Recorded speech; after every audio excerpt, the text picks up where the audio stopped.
Ég held að það þurfa að sameina félagið. Það þurfa að tala fyrir alla félagsmenn. Og Hefur það ekki verið gert?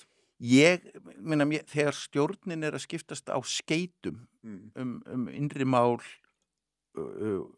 þá finnst mér það benda til þess að það sé ekki frábær eining í hópnum. Og mér finnst að við að tala stóru málin, að tala breiðar, og ég held að ég sé góður í því, og við að tala fyrir hagsmunum allra. Og það versta sem gerist í félagi eins og VR og þegar menn fara að tala fyrir einhverja einstaka hópa eða klæðskeri að sauma sín kosningalofur af þeim. Ég ekki þar. Ég ætla að tala fyrir alla og vinna með öllum. Og þú veist, við þurfum að vera þar. VR þarf að geta unnið með hinum félögunum í verkalýðshreyfingunni náttúrulega vel, en fyrst og fremst að koma fram á svona festu og styrk og ábyrgð að það á ekki ákveða neitt kaup og kjör á Íslandi eða efnahagsmál eins og VR kom að því. Það er mitt kosningalofur. En ég held að varðandi VR þá hafi ég tímann, áhugann og bakgrunn og þekkingu í það. Ég hef verið á atvinnumarkaði náttúrulega bara í Svartir, alltaf, og smiður lengi fyrst, og svo vann ég á KPMG og Íslandsstofu, Aton og svo Starfsgreinasambandinu, þar sem ég var framkvæmdastjóri þess bandalags frá 2018-22. 18 verkalýðsfélögum land allt, fór í gegnum 2 stórar allavega, ef ekki 3 samningalótur. Við semst gert kjarasamning á almennu markaði, lífskjarasamningin fræga, ég var í kringu það og síðan við ríki og sveitafélög. Svoleiðis ég þekki undirbúningin, vinnuna, aðferðafræðina og það allt afar vel og hef dálítið sterkar skoðanir hvernig við eigum að standa að kjarasamninga gerð og hverju þeir eiga að skila. Mér finnst að við þurfum aðeins að greina betur kjarasamning kennara sem eitthvað sambland af launahækkun núna og eitthvað launahækkun sem þeir og við semjendur þeirra töldu þeir réttu inni. Og við höfum ekkert endilega verið í þessum hreina samanburði, en þetta hefur áhrif.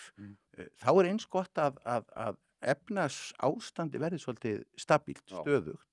Vextir haldi áfram að lækka á svoleiðis sem við tryggjum þetta. Þess vegna hlýtur VR núna að eiga að koma að umræðunni, hafa þessi nýju kjarasamningar áhrif. Hvaða áhrif? Hvernig þau ætlum að bregðast við? Þarf félagið að sækja þá meira eða ætlum að bregðast við með einhverjum öðrum hætti? Ég sakna félagsins úr þessar umræðu.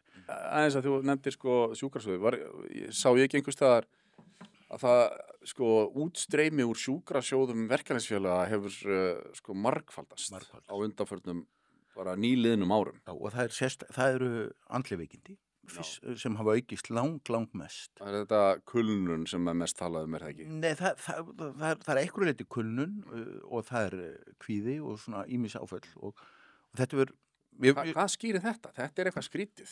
Ég held að það er nokkur atriði sem getur skýrt það, Fyrstilega kannski erum við loksins fann að viðurkenna það. Kannski að sé það. Það er eitthvað hlutið. Áður hefði maður sagt, haltu bara kjafti og duglegur og bytta á jaxlinu. Svo eitthvað er því að það er þannig. Eitthvað er væntanlega því að og þetta er svona eins og ég þekki það, þetta er ótrúlega mikið ungt fólk. Eitthvað er það að því líður verð en áður, sem er mikið umhugsunar efni og þetta var. Og svo getur eitthvað þessi verið að það er bara sér hreinlega eitthvað viðkvæmara heldur en eðlilegt er. Já, ég veit ekki. Og svo er eins og í öllu svona, það er eitthvað að í tísku eða eitthvað starf, menn eru spennti fyrir því, eitthvað svona, skilur við. En eitthvað svona smitt áhrif. Já, eins og er í öllu, maður þarf að prófa allt eða svona eitthvað neginn. En stundu finnst mér að vanta stundum í okkur svona ákveðna ábyrgðartilfinningu gagnvart okkur sjálfum og hvert öðru. Það er ekki alltaf endilega lausnin fara og sækja sér styrk eða fara í leyfið eitthvað svona stundum þarf maður að horfa á sjálfan sig. Ég er stundum að reyna það og ég held að þurfa að greina svona þessa ásókn í sjúkrasjónum miklu betur. Kannski er það bara því mennur orðinni betur upplýstur að það sé hægt. Það eru alls konar. Það er ekki gott ef svo er, þetta er bara að vera að ganga á lagið einhvern veginn. Já, og þetta er aðeins mismunandi eftir félögum.